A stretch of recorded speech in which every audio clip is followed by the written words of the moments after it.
अरण्यवन हमेशा से संतुलित जंगल था। ना ज्यादा शिकार, ना ज्यादा भूख। लेकिन पिछले कुछ महीनों में जंगल में अजीब बदलाव आया था। शिकार दिखते थे, पर कमी होती जा रही थी। और जो सबसे अजीब था, कोई रो नहीं रहा था। इस जंगल का राजा था शेर, ताकतवर, चुप रहने वाला और अपनी मौजूदगी से ही डर पैदा करने वाला। जंगल में अदृश्य खतरा घूम रहा है। जो मेरी शरण में आएगा उसे सुरक्षा मिलेगी। लोमस और मोंटी, तुम दोनों जाओ। सारे जंगल के जानवरों को मेरा संदेश दे दो कि मैंने सबको याद किया है। जी महाराज। जंगल में अदृश्य खतरा घूम रहा है। जो मेरी शरण में आएगा उसे सुरक्षा मिलेगी। एक दिन शेर ने ऐलान किया, जो भी जानवर उससे सुरक्षा मांगेगा उसने पूरा संरक्षण मिलेगा। सबसे पहले राजा से संरक्षण लेने चंपू खरगोश गया। अगर राजा साथ है तो डर कैसा? राजा से ही मदद मांगनी चाहिए। राजा के पास ही चला जाए, उनसे ही मदद मांगता हूँ।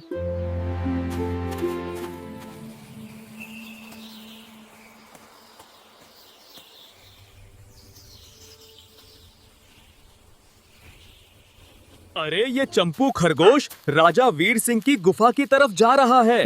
छुपकर देखना होगा। राजा साहब, मैं आपसे मदद मांगने आया हूँ। अच्छा, मदद मांगने? आओ अंदर आओ। अरे चंपू बाहर क्यों नहीं आया अभी तक? दूसरा चरित्र था मोंटी बंदर। वो भी डर के कारण राजा से सुरक्षा लेने गया। अगर राजा साथ है तो डर कैसा? मैं सुरक्षित रहूंगा। अगर राजा साथ है, आओ आओ अंदर आओ। मेरे पास तुम सुरक्षित हो। उस दिन के बाद चंपू के बच्चों ने अपने पिता को कभी नहीं देखा। कोई चीख नहीं, कोई हड्डी नहीं, बस एक खाली बिल और पेड़ पर लटकी हुई थी मोंटी की टोपी। मोंटी नहीं, तीसरा चरित्र था धीरू हिरण। धीरू सबका दोस्त था। राजा गलत नहीं हो सकता।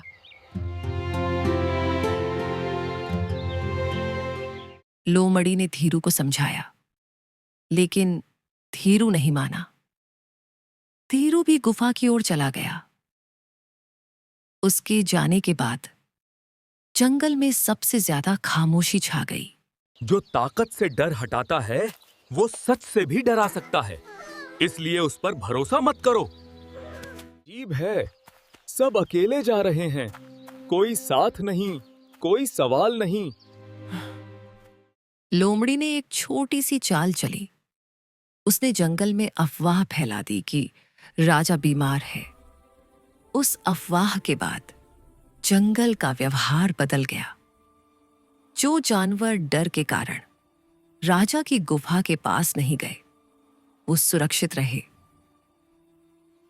ये पैरों के निशान सब जाने के हैं, लौटने का एक भी नहीं। राजा खुद कभी बाहर शिकार नहीं करता। फिर ये खामोशी क्यों बढ़ती जा रही है?